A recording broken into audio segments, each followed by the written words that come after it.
Bien, mis amados, pues las semanas, hace unas 2 semanas atrás, bendiciones, pastor, eh, hemos estado hablando sobre lo que es el real sacerdocio, un tema, ¿verdad?, que nos incumbe a todos dentro de esta enseñanza que estamos recibiendo, que están siendo impartidas, las cuales nos lleva a comprender nuestra realidad en Cristo Jesús. Y hemos llegado a este tema porque nuestra temática por los pasados 2 meses pues ha sido centralizada en lo que es la salvación eterna y hemos tomado, ¿verdad?, Apocalipsis capítulo 5 como base de estas enseñanzas y hemos visto quién establece la obra, quién fue el que era digno de hacerlo y qué él ha logrado en nosotros. Entonces hemos visto que no, hemos sido en él, hemos sido constituidos en un reino que Él nos ha llamado a una vida victoriosa en Cristo Jesús y también ha delegado en nosotros lo que es el real sacerdocio. Entonces, una de las bases una de las cosas que debemos tener como entendimiento, comenzando, ¿verdad?, desde esta planicie, es ver que Dios no solamente quería una familia como cualquier familia de la tierra. Eso debe estar, ¿verdad?, bien plasmado y bien entendido en nosotros los hijos de Dios. Dios, a través de esta familia, esta familia que Dios establece en el postrer Adán, en Cristo, esta familia tiene un objetivo o tiene una asignación de vida mucho mayor. Y esa asignación es lo que el Señor llama, o el apóstol Juan está llamando, mejor dicho, en la carta a, en el Apocalipsis, él lo está llamando como el sacerdocio. Los has constituido en una nación, en un reino de sacerdotes. Entonces, ese sacerdocio, realmente, al hablar de sacerdocio, estamos hablando de la asignación, estamos hablando de aquello que nos ha sido legalmente delegado como familia de Dios. Como dije con anterioridad, el propósito de Dios no era simplemente tener hijos naturales como cualquier familia, sino que esta familia, dentro del orden de la creación, tiene la responsabilidad de representar quién es Dios aquí en la tierra. Entonces, el Señor o Dios escoge una familia de gobernantes o de representantes en la tierra, lo cual es su misma familia, para que ellos puedan llevar a cabo esta obra o esta tarea que le ha sido asignada. Y habíamos visto un poco acerca de las figuras que habían sido presentadas dentro el antiguo pacto y cómo ese sacerdocio toma lugar y Dios le da esta asignación a Israel, pero vemos que eso está como sombra, como tipo, como figura de una realidad mayor. Él se la da a Israel para que Israel sea el representante de Dios en la tierra hasta que llegue el cumplimiento de todas las cosas, lo cual se lleva a cabo en la persona de Jesucristo. Jesucristo fue la consumación, Jesucristo fue la totalidad del propósito. Cuando hablamos de Cristo, no solamente miramos a Cristo como el Hijo eterno que fue enviado con una misión de salvar, sino que vemos el Hijo eterno que es el cumplimiento total de todo lo que Dios había dicho. Por eso es cuando miramos la carta a los Hebreos en el capítulo 1, se nos habla de que Dios en un tiempo había hablado por medio de los padres y de los profetas, pero en este posterior tiempo nos ha hablado a través del Hijo. Entonces, el Hijo es la palabra final, es la consumación total de ese propósito por el cual Dios establece todas las cosas. Y escuche bien esto porque esto es de esto parte nuestro real entendimiento en esto que llamamos la verdad presente, lo que llamamos, ¿verdad?, el evangelio de la gracia. Y es que debemos comprender que fuera de Cristo ya no hay más profecía que cumplir. Oiga esto, yo sé que hoy en día la religión está buscando profecías, escuchamos eventos en el Medio Oriente, escuchamos lo que sucede en Sudamérica, lo que estamos escuchando en Asia, y rápidamente para el religioso o el religioso comienza a hacer una correlación acerca de lo que es o lo que debería ser la profecía que ellos creen que es la que amerita, ¿verdad? La explicación de los acontecimientos mundiales que está pasando. Pero la Biblia nos enseña que ya Dios en Cristo todas las profecías fueron un sí y un amén. Ya han sido cumplidas y consumadas y usted y yo vivimos en la consumación del propósito porque Cristo es el propósito consumado. Vuelvo a repetir eso porque eso es importante.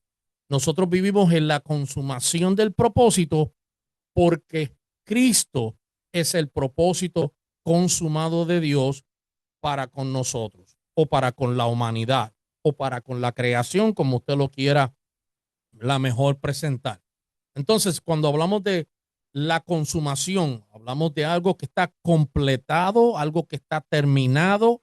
Él es el objetivo final, Él es la finalidad por el cual todas las cosas eh, no tan solo fueron hechas, sino también por las cuales todas las cosas aún subsisten. Y el apóstol de Hebreo expresa eso claramente al decirnos que Él es la sustancia misma del Dios invisible y que por Él todas las cosas fueron hechas en Él y para Él, y que Él es la sustancia y el que sostiene todo lo que ha sido creado. Por eso en Él, el mismo universo, dice la Escritura, que fue por la palabra de Él, el universo fue constituido y nosotros entendemos que formamos parte de toda la creación. Entonces, esta familia de la cual nosotros estamos hablando, esta familia la cual estamos presentando hoy, tiene una misión específica en la tierra. Usted no existe simplemente por casualidad, usted no existe por ser un accidente, usted existe porque Dios a la iglesia le ha encomendado una misión. Entonces, la iglesia no crea su propia misión, la iglesia tiene una misión o Dios tiene una misión para la iglesia. Yo sé que muchas veces vamos a lugares y se está hablando de esta es la misión, esta es la visión, y comenzamos a enfocar ciertas cosas que en realidad cuando lo miramos a la luz de la escritura, debemos entender que ya estas cosas están establecidas desde la eternidad en Dios mismo y a través de Jesucristo. Entonces, la visión de la iglesia es el reino de Dios, es el evangelio de su gracia, es la obra consumada de Cristo, y la misión que tenemos o la función que llevamos a cabo es representar a Dios dentro de la creación. Entonces, la misión de la iglesia es representativa. Es una misión corporativa, pero es representativa. Esa misión corporativa es porque es un cuerpo entero, es una totalidad de personas que estamos comprendiendo ahora la misión y la visión del reino de Dios. Es corporativa porque nos pertenece a todos, pero también es representativa porque esto no se trata ahora ya de los individuos en la tierra. Entonces, esto tiene que ver ya con representar a Dios dentro de toda la creación. Entonces, esto al estar seguro en nosotros, al estar entendido en nosotros, nosotros sabemos que Cristo llega a ser ahora el cumplimiento del sacerdocio perfecto. Él es el cumplimiento del sacerdocio completo. Todo aquello que estaba como figura, como tipo, como sombra, que apuntaba hacia una realidad mayor. Por eso es que cuando miramos el antiguo pacto, todo lo que está en el antiguo pacto está como sombra, tipo y figura, o algo que apunta hacia una realidad mayor, la cual es Cristo mismo. Y Cristo vino a enseñarnos algo bien esencial. Escuche bien, Él vino a la tierra no tan solo a librarlo a usted de sus pecados, no tan solo a borrar nuestras rebeliones y errores.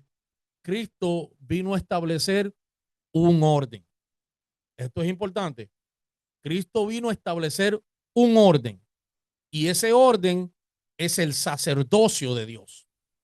Ese orden es cómo se debe proyectar, cómo se debe ver, cómo se debe manifestar y expresar la familia de Dios en la tierra. Por eso es que Cristo o Jesús, al venir a la tierra, nos enseña a qué se parece la nueva creación, a qué se parece la familia de Dios cuando cumple su misión en la tierra. Cuando usted mira a Jesús, usted está viendo un propósito encarnado mostrándonos cuál fue la idea, la intención por la cual Dios crea todas las cosas. Dios creó una familia que se pareciera a su hijo y ese hijo ejecuta un sacerdocio perfecto delante de nosotros para que nosotros podamos entender nuestro llamamiento supremo. Este llamamiento, aún más allá de la salvación, es a expresar la vida de Dios, a representarlo a Él en la tierra, a que el mundo, el sistema, lo creado, a través de los hijos que han renacido por medio de la obra de la cruz, vean, conozcan y vivan a través de la vida misma de Dios, la vida Zoe. Entonces, en el nuevo pacto, Jesús aparece como el cumplimiento definitivo de todas las figuras sacerdotales que ya estaban establecidas en la Escritura. Él no solo, escuche bien, él no solo ofrece un sacrificio, él mismo es el sacrificio perfecto y al mismo tiempo, él también es el sumo sacerdote eterno que ministra en la presencia misma de Dios. Usted en el sacerdocio antiguo va a notar una cosa bien peculiar. Ellos servían como intermediarios entre el pueblo o eran representantes de Dios en la tierra, pero ellos no se presentaban como sacrificio. A ellos presentaban los sacrificios. ¿Eh? El pueblo traía las ofrendas, traían los animales y ellos llevaban a cabo el sacrificio en el altar que estaba establecido, ¿verdad? Usted ve ahí en la figura del tabernáculo, estaba el altar de bronce, el lavacro, todo eso estaba establecido allí como una figura de una realidad mayor. El altar del incienso, todo eso tiene una figura que se cumple en Cristo. Pero ellos nada más servían una función. Cuando nosotros miramos al Hijo Eterno, escuche bien, cuando miramos al Hijo Eterno, el Hijo Eterno cumple todas las funciones en sí mismo. Él es el sacrificio. Él es el sacerdote. Él es la ofrenda. ¿Sí? Él mismo es la redención. Él mismo es el lavacro. Él mismo es quien intercede. Todas las funciones de que nosotros estamos viendo en esas figuras del antiguo pacto, Él las cumple todas. Ningún hombre tiene la potestad. Escuche bien, ningún hombre tiene la potestad de poder cumplir todas estas funciones, solamente Él lo puede hacer. Y por eso es que decimos que Él es el sacrificio perfecto, pero al mismo tiempo Él es el sumo sacerdote eterno que ministra en la misma presencia de Dios. Hebreos capítulo 4, para los que van tomando nota, del versículo 14 al 16, lo presenta de esta manera, al decirnos que así que ya que tenemos un gran sumo sacerdote que entró en el cielo, Jesús, el Hijo de Dios, dice, aferrémonos a lo que creemos. Nuestro sumo sacerdote comprende nuestras debilidades porque enfrentó todas y cada una de las pruebas que enfrentamos nosotros. Sin embargo, él nunca pecó. Como sumo sacerdote tenía la autoridad legal de representar al pueblo porque él mismo era la perfección de todas las cosas. Él era la perfección misma encarnada. Él nunca, Isaías 53 lo reconoce como que en él no hubo pecado ni engaño, ni hubo maldad en él. Él fue el perfecto. Sin embargo, los sacerdotes del antiguo pacto, continuamente ese sacerdocio levítico, ese sacerdocio abrámico, tenía que continuamente presentar las ofrendas, pero también tenían que presentarse ellos y purificarse ellos delante de Dios, porque ellos eran hombres imperfectos. Y escuche bien, dije hombres, porque en aquel pacto la mujer no tenía ese privilegio de poder representar sacerdocio delante de Dios. Entonces, eso es una de las cosas, de las barreras que Cristo trasciende por medio de su cruz, porque en Él nosotros tenemos esa inclusión donde todos ahora venimos a participar de lo mismo que Él participó. Todos nosotros ahora podemos participar de su vida, todos nosotros podemos participar de su ministerio, todos nosotros podemos participar de su obra. ¿Ve? Esto es importante porque en aquel pacto habían limitantes. En el nuevo pacto las limitantes fueron excedidas o fueron abolidas por la obra de la cruz. Ahora, cuando la Biblia hace el enfoque, no se refiere a un género de hombre o mujer, sino que ahora el enfoque es inclusivo a todos aquellos que han renacido por la obra de la cruz. Esta es la belleza del nuevo pacto, porque Él restauró nuestra dignidad, donde ahora todos podemos participar en igualdad y equidad. Escuche bien, igualdad y equidad delante de Dios. Por ahí hay hermanos en la fe, ¿verdad? Llamarlos así, que sus prácticas religiosas impiden que la mujer tenga una función trascendente dentro de lo que es la obra del evangelio. Limitan a la mujer a ciertas funciones y otras son exclusivamente delegadas al género masculino.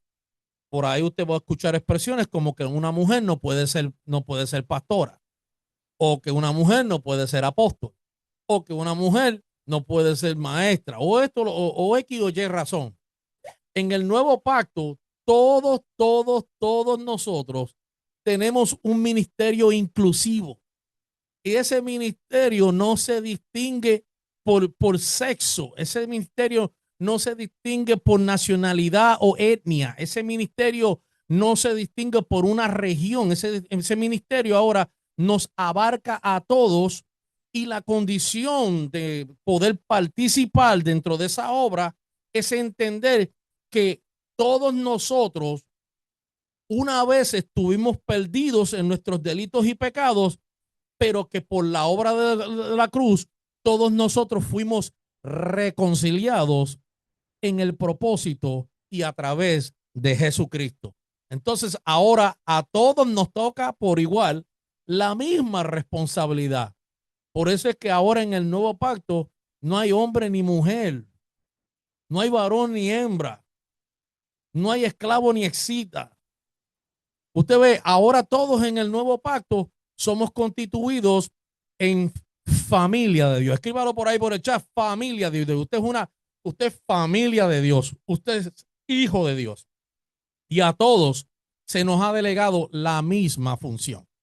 La misma función es ser representantes del eterno Dios aquí en la tierra. Entonces, este sumo sacerdote comprende nuestras debilidades, porque Él las enfrentó todas, y cada una de las pruebas que enfrentamos nosotros, también Él las entiende. La única diferencia es que nunca pecó. Él no tenía debilidad como nosotros. Y por eso, por tal, el apóstol Pablo o el escritor de Hebreos, porque a muchos, ya yo expliqué esto con anterioridad, esta carta se la atribuimos a Pablo, aunque no lo diga en el encabezado del libro de Hebreos. Entendemos que por su estilo literario es Pablo quien la escribe, pero lo importante es lo que nos dice aquí, no si él la escribió o no la escribió. Lo que nos dice es que ahora, por él haber sido el sumo sacerdote que entendió nuestras debilidades y que tomó nuestro lugar y participó de lo mismo que nosotros participamos, nos dice que así que acerquémonos con toda confianza ante el trono de la gracia de nuestro Dios, y allí nos dice la Escritura que recibiremos su misericordia y encontraremos la gracia que nos ayudará cuando la necesitemos.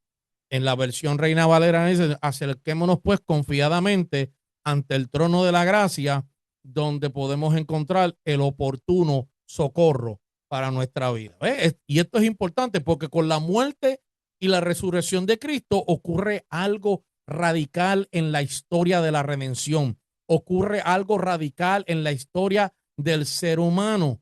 La barrera, y lo primero es, para los que apuntan, la primera,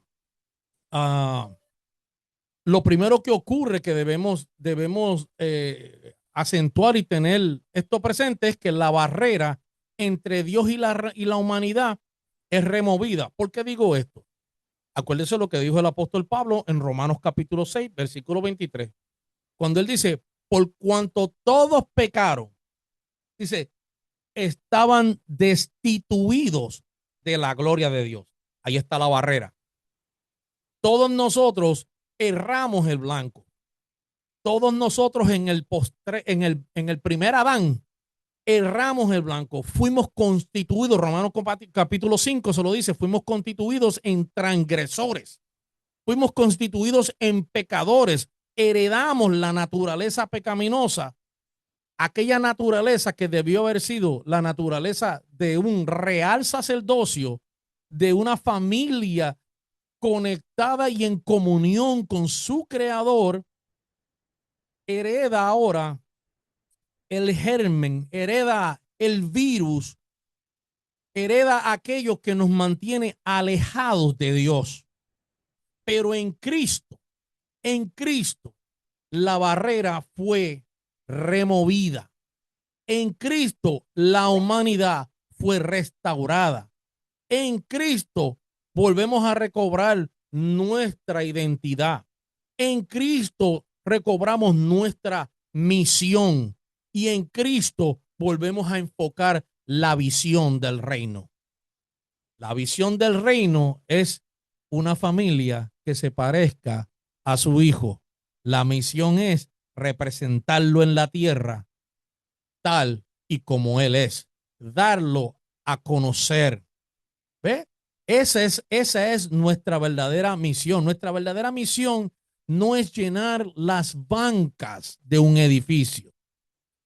El deseo nuestro debe ser que todos vengan al conocimiento de su voluntad, que todos lleguen a la estatura de un varón maduro, que todos lleguen a lo que llama la escritura, que todos puedan llegar a esa medida de fe, al conocimiento pleno.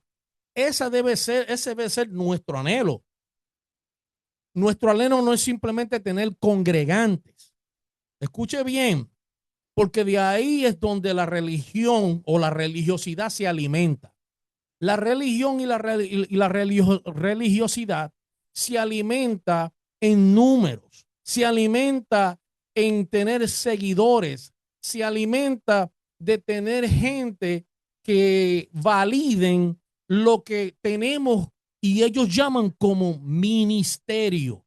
Pero en realidad ese no es nuestro enfoque. Nuestro enfoque es, sí, hermano, queremos que se llenen nuestros lugares de transformación y reunión, pero el enfoque es que todos lleguen a esa medida de fe, que todos lleguen al conocimiento pleno, que todos lleguen a la estatura de un varón maduro en Jesucristo. Entonces, eso es lo que la muerte y la resurrección de Cristo trae en lo que es la historia de la redención. La barrera se remueve, ya ahora Efesios también capítulo 2 nos dice que la pared divisoria que existía entre ambos pueblos fue removida, haciendo de los dos pueblos un solo pueblo por medio de su cuerpo, por medio de su carne. ¿Ve? Entonces ahora todos fuimos unidos a lo que llamamos una familia. somos una familia real, un sacerdocio real. Segundo, además de la barrera entre Dios y la humanidad de ser removida, el acceso a la presencia divina de Dios es abierto. Por eso la escritura, el apóstol Pablo decía que por su sangre tenemos libre entrada a esta gracia. Usted tiene acceso. Eso es una figura del antiguo pacto.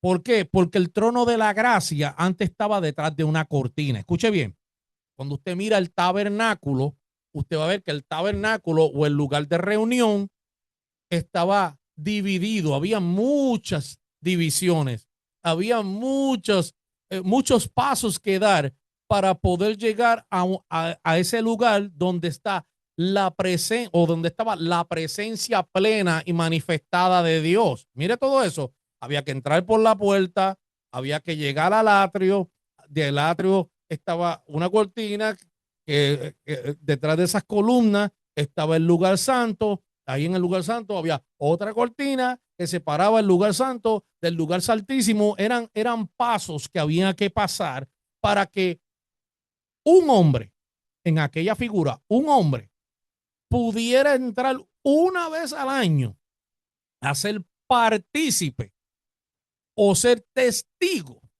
de lo que es Dios en su plenitud, la gloria, la chequina, la plenitud de Dios.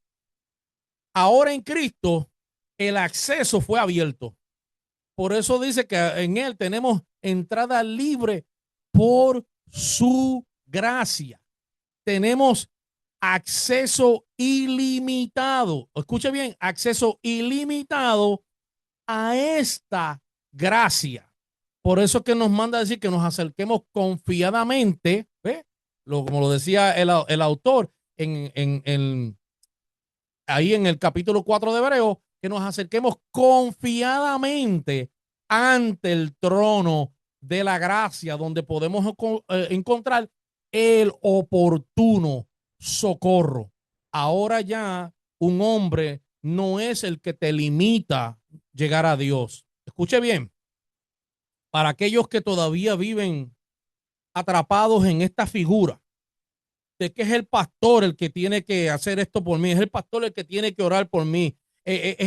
Si no viene el profeta y me dice algo, yo no me siento conectado con Dios. Si no está continuamente el evangelista predicándome, yo no puedo llegar a ser perdonado y ser salvo por Dios.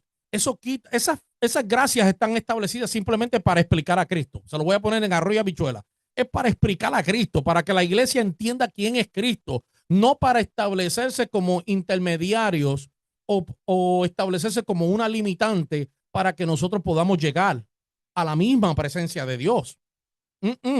Usted ahora tiene entrada libre por su gracia. Por eso es que al removerse la cortina, usted y yo ahora tenemos libre acceso. Escuche bien, libre acceso por esa gracia, por esa obra dinámica. ¿Qué es gracia? Gracia es la obra dinámica de Dios en Jesucristo, salvándonos, recuperándonos, reposicionándonos, dándonos identidad en el propósito de Dios. Vuelvo a repetirse porque yo sé que lo dijo un poquito rápido. Esa gracia nos habla de nosotros volver a ser reposicionados en Cristo, ser reposicionados en Dios, tener nueva identidad, de poder ser recobrados para el eterno propósito. Eso es lo que la gracia hizo, eso es lo que la obra dinámica de Dios en Jesucristo hace en cada uno de nosotros, los hijos de Dios, que hemos reconocido la obra de Dios. Entonces, remueve la barrera entre Dios y la humanidad, pero también nos da el acceso a la presencia de Dios y el sacerdocio deja de ser exclusivo, sino que ahora es inclusivo. Exclusivo es sacar algo quitar algo de alguien y ponerlo sobre unas personas o ponerlo sobre una clase élite o ponerlo sobre alguien en específico. Ahora todos participamos y ahora te voy a entender por qué Pedro viene y presenta esta figura cuando dice que más vosotros sois linaje escogido, nación santa, real sacerdocio, pueblo adquirido por Dios. Usted me dijo real sacerdocio. Todos nosotros somos. Él no dijo alguno, él dijo somos. Somos todos real sacerdocio delante de Dios. Entonces ahora el sacerdocio deja de ser exclusivo para ser inclusivo. Mire cómo dice Hebreos capítulo 10, versículos 19 al 22. Nos habla así que, amados hermanos, podemos entrar. Escuche bien, versión nueva, traducción viviente. Con valentía en el lugar santísimo del cielo por causa de la sangre de Jesús. Por su muerte, Él abrió un nuevo camino, un camino que da vida. Dígalo conmigo ahí en el chat. Un camino que da vida a través de la cortina que lleva al lugar santísimo. Y ya que tenemos un gran sumo sacerdote que gobierna sobre la casa de Dios, entremos directamente, escuche bien, entremos directamente a la presencia de Dios con corazón sincero y plena confianza, pues nuestra conciencia culpable. Nosotros hemos estado hablando esta semana en nuestra EMP, ¿verdad? De Escuela de Ministerial Plenitud, que es el discipulado de nuestra escuela local. Estuvimos hablando de la conciencia y la ética, cómo una conciencia limpia revela una ética íntegra. Porque muchas veces la religión nos quiere imponer o quiere trabajar en nuestros comportamientos. El problema es que queremos cambiar lo de afuera, lo que se ve ante otros, pero no tratamos con la naturaleza interna del individuo, que es donde radica el real problema. Porque usted ha oído la expresión esa que dice, y perdone que va a sonar un poco gracioso, pero dice que la mona, aunque se vista de seda, mona se queda. A usted lo pueden vestir de seda, pero si su naturaleza no se transforma, usted queda siendo mono todo el tiempo. Entonces, donde tenemos que nosotros tratar es con los problemas internos que cada uno de nosotros venimos cargando, que son producto de la vieja naturaleza en nosotros. Esas tendencias, esas inquietudes, esos deseos frustrantes que tenemos, esos deseos egocéntricos que muchas veces nos gobiernan y que no nos permiten avanzar a la luz del propósito. Esas cosas tienen que ser tratadas. Nuestra conciencia culpable era la vieja creación que heredamos por causa del primer Adán. Eso creó un sentir de inclinación donde nuestra vida continuamente estaba inclinada, como la llama el apóstol, al continuo mal. ¿Ves? Porque ahora el hombre persigue su propia razón, sus propios deseos. El hombre no considera ahora a Dios como el gobierno de su vida. Él mismo se está gobernando a sí mismo y esa conciencia creó culpabilidad. Pero lo que nos dice aquí el escritor de Hebreo o el apóstol Pablo nos está diciendo es que nuestra conciencia culpable ha sido rociada con la sangre de Cristo a fin de purificarnos y nuestro cuerpo ha sido lavado con agua pura. Usted fue lavado con la misma palabra de Él. Usted fue lavado con la palabra de justicia que Dios declaró en su Hijo para nosotros. Él es nuestra justificación. Él es nuestra redención. Él es nuestra vida. Él es nuestra nueva naturaleza. Él es la mente de Dios en nosotros. Escuche bien, porque a veces estamos tratando de segregar todas estas cosas como si estuviéramos poniendo ídolos sobre altares, y lo que Dios nos está llevando a enfocar la obra que el Hijo hizo en nosotros y que hoy nos ha establecido para su propósito por medio de su Hijo Jesucristo. En Él y por su sangre usted no tan solo fue comprado, la sangre fue el precio. Habíamos hablado de la redención como el precio que se dio por nuestra culpa o por nuestro pecado, el precio que se tuvo que pagar para que nosotros fuéramos recuperados, restaurados a nuestra posición. Pero también la sangre dice que roció nuestra conciencia y nos purifica porque nos hace libre, remueve la vieja creación, porque ahora nos lleva a entender la obra que Cristo llevó a cabo en la cruz y entendemos que el precio, el costo fue muy alto, pero usted y yo en él hemos sido purificados, hemos sido hechos limpios. Mire lo que la obra de la cruz ha producido en los renacidos. Limpieza total. Y ahora nuestro cuerpo ha sido lavado con agua pura. Ahora todo creyente participa de una nueva realidad. Y es aquí donde tenemos que comprender el significado del real sacerdocio. El significado del real sacerdocio o el término real sacerdocio implica que nosotros los creyentes poseemos un papel especial delante de Dios. Y este concepto toma la estructura del sacerdocio antiguo, pero lo expande y lo transforma dentro de la realidad del nuevo pacto. En el Antiguo Testamento o en el Antiguo Pacto, el sacerdocio estaba, como dije anteriormente, se limitaba a un grupo específico. En Cristo, esta vocación se está extendiendo a todo el pueblo redimido. Y este concepto sugiere que todos los creyentes ahora somos llamados a servir a Dios. Cuando usted habla de sacerdocio, y aquí es donde viene la confrontación. Cuando usted habla de sacerdocio, usted no puede hablar de sacerdocio si no tiene servicio. El servicio está vinculado al sacerdocio. Escuche bien, porque esto es bien importante. El servicio está vinculado a nuestra misión. Nosotros servimos en amor. Nosotros no servimos por deseo propio. Servimos en amor, entendiendo y siendo agradecidos de que aquello que fue hecho por nosotros y en nosotros ahora nos lleva a lo que la palabra dice. Y entienda esto ahora, damos por gracia lo que por gracia usted ha recibido. Entonces, lo que recibimos de Dios, esa reintegración a su propósito, nos lleva ahora a servir a Dios y a participar en la mediación del evangelio hacia toda la humanidad.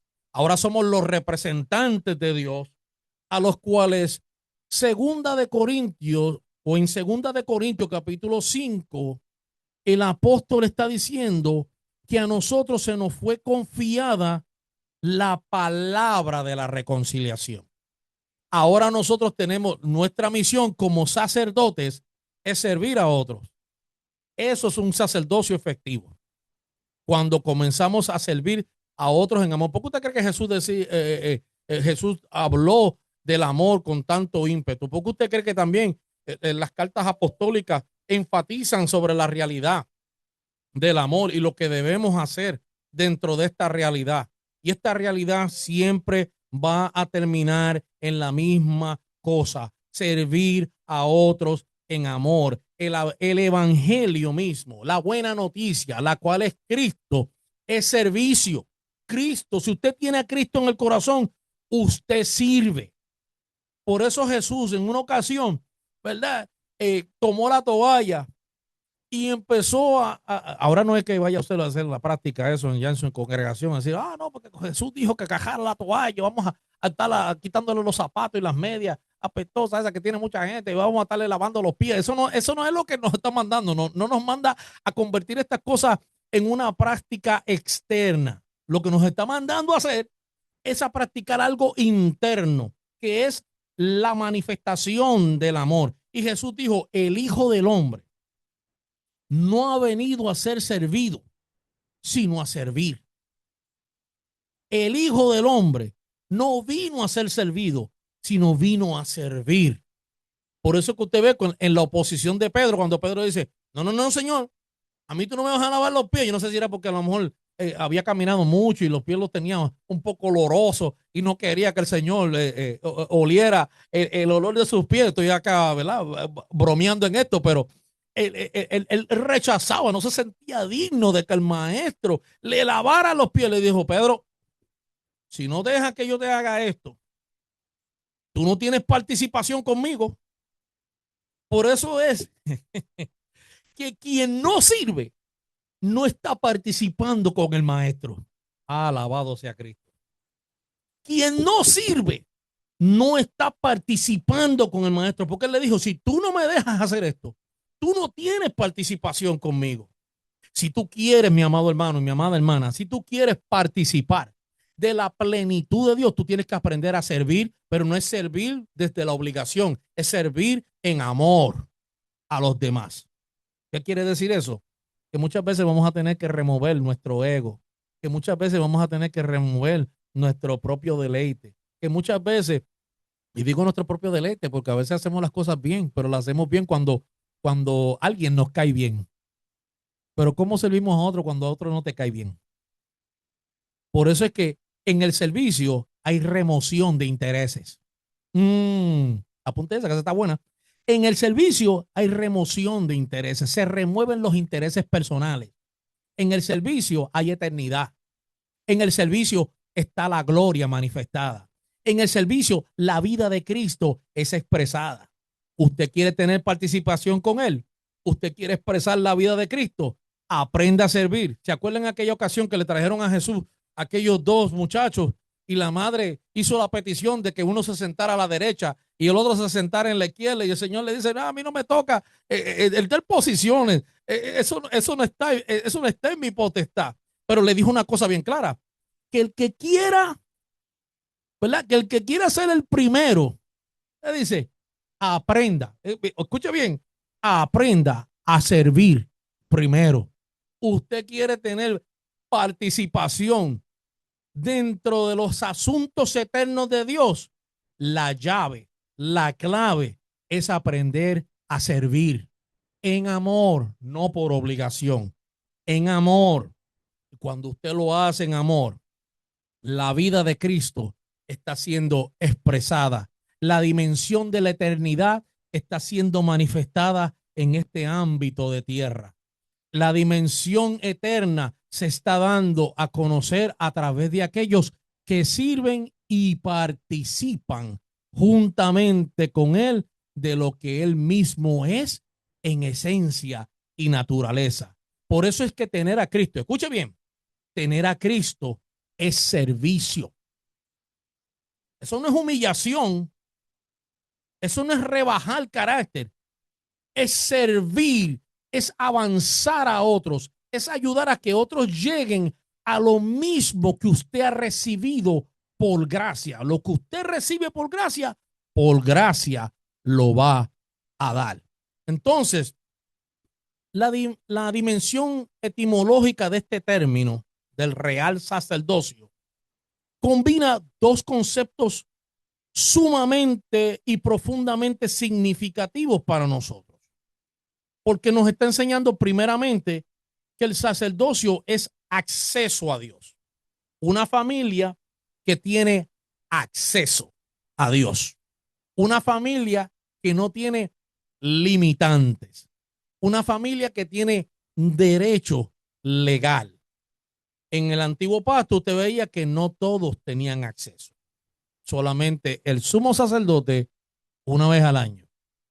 Todos los demás ni siquiera podían entrar. El pueblo en su manera general no podía entrar ni siquiera al lugar santo. El pueblo tenían acceso al atrio, a entrar por la puerta. Por eso que usted va a ver que hoy en día en las iglesias o en muchas congregaciones, no en las iglesias del nuevo pacto, en las iglesias de la tradición, usted va a ver que esa figura aún permanece. Está la puerta, está el atrio, está el lugar santo y el lugar santísimo. ¿Dónde está eso, pastor? Bueno, Usted nunca participó de una congregación donde todo el mundo entra por la puerta, se sientan en las bancas del lugar de reunión, pero no todo el mundo se puede parar o lo limitaban a usted a pararse en el lugar santo, que era donde la gente mayormente cantaban los coritos y las alabanzas y todo eso, ¿verdad que sí? Allí no era, imagínense, ya ahí era, eso era para los sacerdotes nada más, los que estaban elegidos para esa función, pero para treparte en la plataforma allá arriba, que ellos llamaban el lugar santísimo, eso nada más era un hombre, o eso nada más era un escogido el que podía llegar allí. Y muchos lugares de eso usted va a ver en las antiguas congregaciones con este tipo de formato, ponían como un barandal alrededor de estos lugares, creando una limitante, un acceso. Es más, hay veces que se acababan las reuniones de la iglesia y los muchachitos corrían y se trepaban en la televisión. Mira, muchacho, bájate de ahí, que eso es un lugar sagrado. Comenzaban con todo ese tipo de expresión. Eso es sagrado, que Dios te va a castigar si tú haces esto, haces lo que o fui yo el único que fui participante de eso. Ahí, si usted participó de él, déjemelo saber por ahí en el chat. Gloria al Señor, dice, yo también participé, diga, yo también participé. Porque estas figuras aún, en pleno siglo XXI, estas figuras todavía están presentes en nosotros. No todo el mundo, no todo el mundo. Es más, yo he visto congregaciones donde supuestamente se llama, amén. El pastor Hilario dice, yo también participé de eso, amén, gloria a Dios.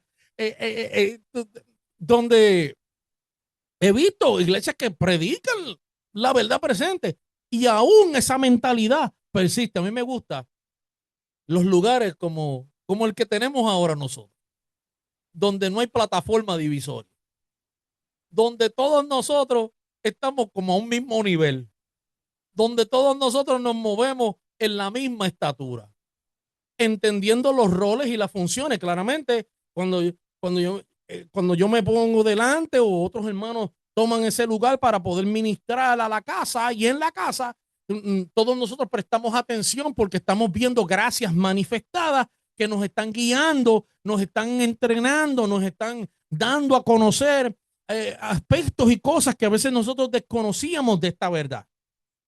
Pero el que usted se levante conmigo y me dé un abrazo ahí en medio de una misma prédica, venga, amiga, ahí mismo predicamos juntas porque estamos todos en un mismo nivel.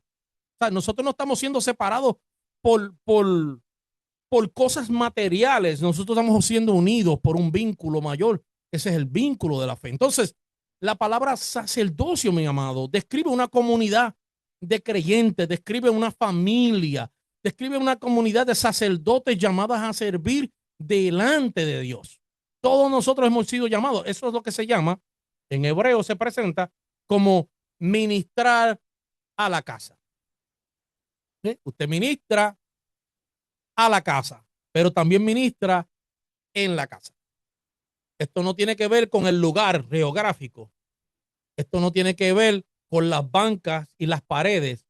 Esto tiene que ver con la expresión de nosotros como hijos de Dios. Usted ministra en la casa porque usted es la casa de Dios. Acuérdese lo que dijo el apóstol Pablo en la carta a los Hebreos: y vosotros sois la casa. Esta casa, aunque me estén predicando un mensaje o no, yo tengo la responsabilidad de ministrar a esta casa ante Dios, pero también ministro a la casa, porque ministro a los demás hermanos en la fe que también constituyen la casa de Dios. Mire cómo se manifiesta nuestro real sacerdocio. Amén. Aquí no es, el pastor que lo haga. No, no, no. El pastor Hilario y yo simplemente somos, como decía el apóstol Pablo, siervos inútiles somos. Tenemos que darle gracias a Dios por esta oportunidad y por esta gracia que nos delega de poder llegar ante ustedes para poderle comunicar este glorioso evangelio de la gracia, que también nosotros tenemos que aplicarlo a nuestra vida. Esto no se trata de que nosotros nos paremos ahí a hacernos los más santurrones, los sin defectos, los que no tienen problemas, los que están por encima de otros, o que somos una clase élite, como he visto en muchos lugares. Eso no es el real sacerdocio. El real sacerdocio es una familia. Dígalo conmigo ahí en el chat. Somos una familia de Dios. Entonces, Ahora somos una, y mire cómo lo llamé, somos una comunidad. Gente que tienen una convivencia, que tienen un común acuerdo, que viven en armonía, que viven para servirse unos a otros. Eso es comunidad. Si usted está viviendo en una comunidad, ven por los hermanos que están poniendo, somos familia, gloria a Dios, somos familia. Si usted vive dentro de una comunidad y usted se desasocia del mundo entero, usted no sabe vivir en comunidad.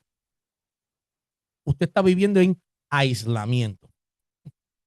Es muy diferente.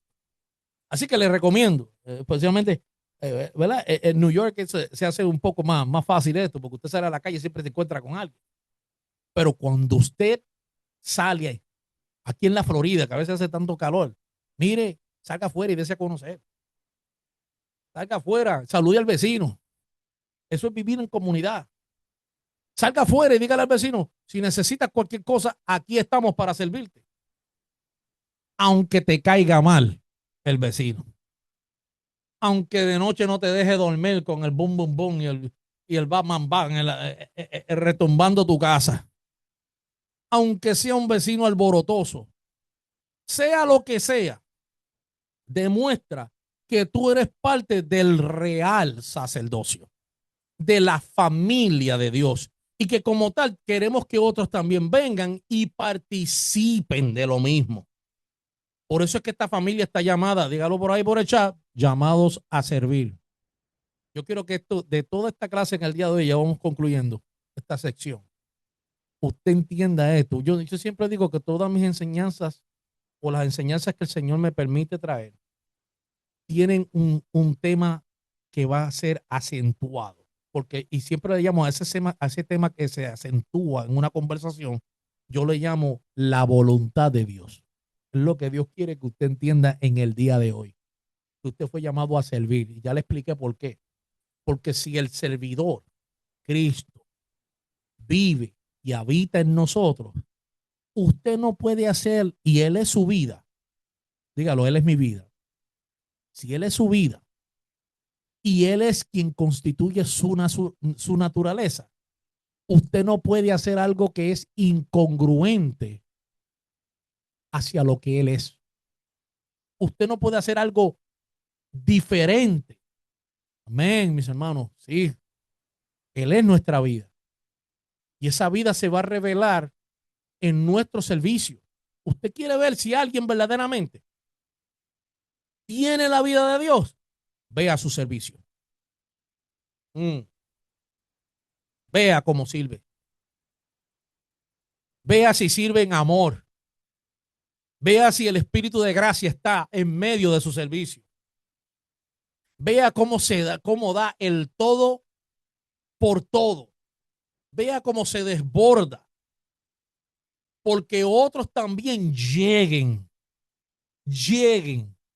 a esa medida de fe, a ese conocimiento pleno, a través de las cosas que a veces nosotros decimos que son cosas simples, que son cosas que no, quizás para muchos no sean significativas, pero Dios toma aún las cosas que nosotros consideramos como simplezas, las toma y las vuelve en aquellas cosas que son en las perlas de gran valor.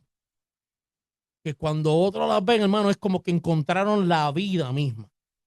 ¿Sabía usted que a través de su servicio va a haber gente que va a encontrar el valor del reino? A través de su servicio. Escucha bien, amada iglesia.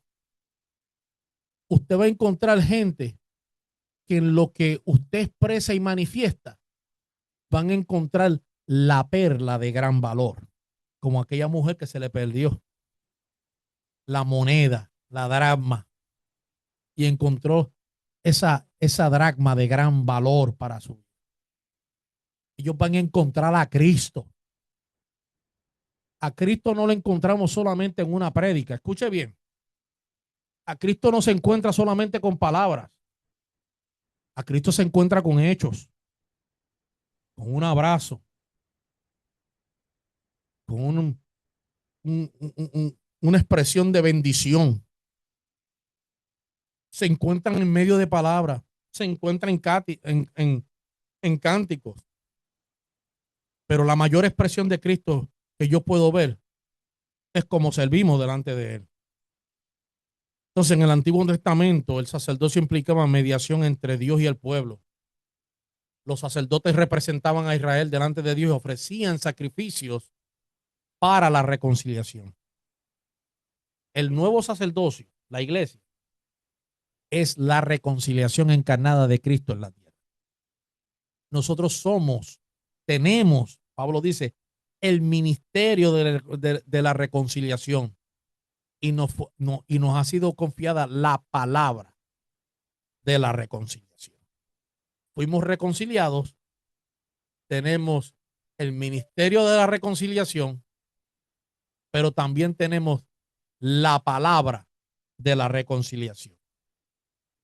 Entonces, en el nuevo pacto, Cristo ha inaugurado una realidad completamente nueva, porque por medio de su sacrificio ya no hay barrera, ya no hay un templo exclusivo, ya no hay un sacerdocio limitado. Y cuando digo templo exclusivo, quiero hacer un paréntesis aquí y explicar, porque va a parecer contradictorio la expresión que dije versus lo que voy a decir ahora. No hay un templo exclusivo en cuanto a lo que los hombres establecen en esta tierra que debe ser el templo. Entienda bien eso. No va a ser un templo exclusivo en cuanto a lo que los hombres llaman que debe ser el templo. Pero la iglesia, la familia de Dios, los reconciliados, los redimidos, son el templo exclusivo de Dios. Porque es ahí donde Dios realmente habita. No en estructuras hechas de mano de hombres. Dios dice, yo no habito en templos, escuche bien, en templos hechos, en el libro de los Hechos está eso, en templos hechos por manos de hombres.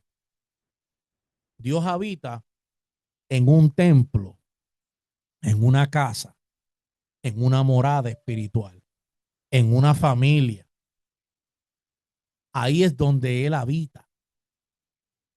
Entonces, en ese aspecto somos el templo exclusivo de Dios, la iglesia, el real sacerdocio. Pero no somos templo exclusivos porque levantemos el edificio más grande aquí en la tierra con mayores luces, mayor comodidad, mayor banda, mayor efectos especiales que puedan haber de humo, luces. Eso no es lo que Dios está hablando. Eso no es lo que Dios nos está llamando a entender en este día. En este pacto tenemos que entender y comprender qué es lo que nos está estableciendo como ese real sacerdocio. Ya no tenemos limitantes, ya no somos exclusivos en cuanto como aquellos, ellos pensaban que el templo era la vida de Israel. Por eso es que cuando en el año 70 se destruye el templo, a Israel se le acaba la vida. Si usted lee el libro de Habacuc, cuando comenzaron a levantar el templo, que dice que muchos de ellos estaban entristecidos porque no veían la gloria del mismo templo que tenían de Salomón. No veían las paredes de oro, las puertas de oro, no veían los utensilios de oro, no veían la majestad de aquel templo. Pero eso estaba ahí como una figura. Porque usted puede estar en una casita de paja. Usted puede estar en una casita hecha de barro. Usted puede estar en el lugar que usted considera que es menos atractivo para la gente. Y usted tener la hermosura y la belleza del templo que siempre Dios ha deseado. Porque el oro lo llevamos por dentro. La plata la tenemos adentro. Cuando usted habla de oro, habla de eternidad. Cuando habla de plata, habla de redención. Cuando habla de cobre, habla de la justicia. Todos esos elementos que estaban allí en el tabernáculo y en el templo apuntaban hacia realidades nuestras en Cristo. La plata, la redención, el oro, la eternidad, el cobre, la justicia. Todas esas cosas nos están enseñando algo mayor. Ellos le destruyeron la estructura terrenal y sintieron que todo se acabó y que el mundo se le acabó. A nosotros nos pueden quitar todo lo terrenal, los edificios de cemento, piedra y arena, y la gloria del Señor todavía se sigue en su casa. Alabado sea Cristo. Dígalo, yo soy la gloria del Señor. Yo soy la gloria del Señor. Y ya no tenemos un sacerdocio limitado. Ahora el sacerdocio es un sacerdocio eterno, un sacerdocio llamado con una misión específica de manifestar a Cristo en toda la tierra. Primera de Pedro 2:5 y aquí termino. Y ustedes son, mire cómo Pedro lo llamó, ustedes son, dígale así al que está al lado suyo, si su mujer está ahí, su hijo está ahí, su vecino está ahí, si su esposa, esposo está ahí, dígale, ustedes son las piedras vivas con las cuales Dios edifica su templo espiritual. Además, son sacerdotes santos. Por la mediación de Jesucristo, ustedes ofrecen sacrificios espirituales que agradan a Dios. Esa es la familia de Dios. Esa es la iglesia del Señor. Por eso es que Pablo nos dice a nosotros en Romanos capítulo 12 que presentemos nuestros cuerpos como un sacrificio vivo, santo y agradable, que es nuestro culto racional. El culto no es a donde usted va. Escuche bien, el culto no es a donde usted va. Usted es el culto que llegó a un lugar, porque usted es el lugar donde Dios es adorado, glorificado y expresado. Y donde usted llegó, llegó el culto. Bienvenidos al culto. Ese es el verdadero culto. No, no son los brincos, los saltos, no son las sillas que tenemos. El culto es la vida de cada uno de los redimidos en adoración, donde continuamente estamos presentando el sacrificio. Es la ofrenda misma de nuestra vida, viviendo la vida de la crucifixión todos los días. En otras palabras, matando el viejo yo para que viva Cristo en mí. Y al final podamos decir, y lo que vivo ahora, lo vivo por la fe del Hijo, quien se dio a sí mismo en amor por mí. Galatas 2:20. Por eso él dijo, con Cristo yo estoy juntamente crucificado. Así que en el día de hoy, un real sacerdocio con un acceso eterno en la presencia del Señor. Así que yo espero, mi amado hermano, que esto que hemos hablado hoy y donde acentuamos el énfasis de esta clase hoy para el que se lo perdió, que llegó a lo último, es que tener a Cristo es servicio, porque Él fue el primero que nos enseñó el arte de servir. Oiga eso, esto es un arte, es una obra maestra. Cada vez que usted está sirviendo, usted está plasmando propósito en la vida de otra persona. Sirva en amor. Sirva más allá de aquello que quizás usted piensa en un tiempo, y me permite el pastor decir esto, en un tiempo ese hijo mío estaba bien desanimado por lo que veía. Y yo le decía, sigue sirviendo, sigue haciéndolo, no te rinda. Acuérdate que aun cuando tú mires las bancas vacías, y traigo esto, no sé por qué, pero bueno, Dios sabe, cuando tú veas aún viendo las bancas vacías, visiona a Cristo llenándolo todo y en todos. Y cada vida que se presente ahí, tú vas a ver un templo lleno un culto glorioso, un servicio magistral en Cristo Jesús. Eso, mi amado hermano, es real sacerdocio. La vida que sirve por el servicio, por el servidor que hemos recibido. Porque Pablo decía, por la gracia de Dios, yo soy lo que soy. Entonces Pablo era un servidor. ¿Por qué? Porque Cristo era un servidor. Y él entendía que como Cristo le habitaba, como lo está entendiendo usted en el día de hoy, usted también fue llamado a servir en amor. Amén. Pastor, le paso a usted ahora, gloria al Señor, y ahí pues a los hermanos que ya van teniendo sus preguntas, prepárense para que así podamos, ¿verdad? Si hay algo o quieren aportar algo, sumar algo a lo que hemos dicho en el día de hoy. No hay tal cosa como cosas inocentes o cosas vanas o cosas livianas. Todo aporta hacia nuestro crecimiento y quisiéramos escucharle en el día de hoy. Así sea que usted diga, hermano, mire, hoy yo entendí algo glorioso. No tiene que ser necesariamente una pregunta, pero que usted nos deje saber que esto está realmente transformando y cambiando las intenciones de nuestro corazón y alineándonos a ese propósito. Oramos con el pastor y luego pues los hermanos pues que tengan sus preguntas pueden hacerlas efectivamente. Pastor. Amén. Padre, gracias por esta edificación gloriosa, este avance que traes a nuestro espíritu. Cada una de estas enseñanzas buscan como propósito seguir formando nuestras vidas y cada uno de nosotros tomando, Dios de la gloria, esa dirección correcta del espíritu, de forma tal que nuestra vida sea una vida fructífera, una vida de frutos, una vida en la cual nuestro trabajo de servicio, nuestra labor en el Señor, pues pueda tener finalmente cada uno un resultado como cada uno del Señor lo espera. Gracias, Padre, por cada uno de los que se reúnen en esta escuela de edificación.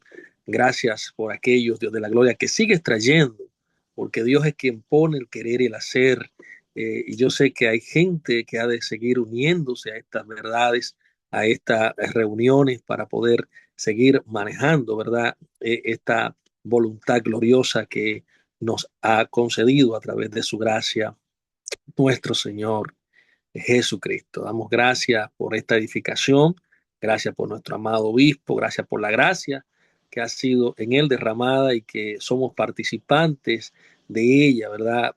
Porque tomamos de este fruto para así alimentar nuestro espíritu y así edificarnos poco a poco y como lo decía así mismo el mensaje, ser esas piedras que van edificando esta casa gloriosa que son el culto al Señor. Gracias, mis amados. Estamos abiertos para cualquier pregunta, cualquier inquietud.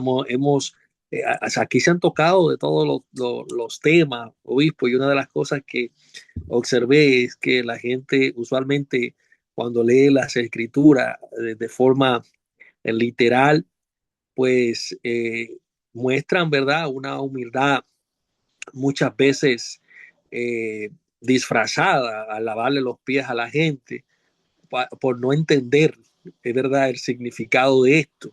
Y esto es una de las cosas que hemos visto por muchos años, que todavía se siguen practicando, porque entienden que esto es lo que Jesús mandó, pero no es lo que Jesús mandó, es lo que ellos han entendido, que es diferente, ¿verdad?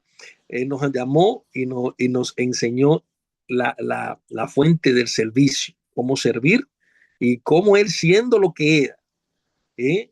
Maestro, siendo él el dueño de todo, se humilló a lavarle los pies, tomando una posición que esto de lavar los pies lo hacían los esclavos de la casa, pastor obispo. Uh -huh. Lo que cuando llegaban los extranjeros a la casa, pues les lavaban los pies a los extranjeros que llegaban a la casa, ¿verdad? Tomó una posición básicamente que no todo el mundo quiere tomarla y la cuestión de servir tiene muchas veces sus retos.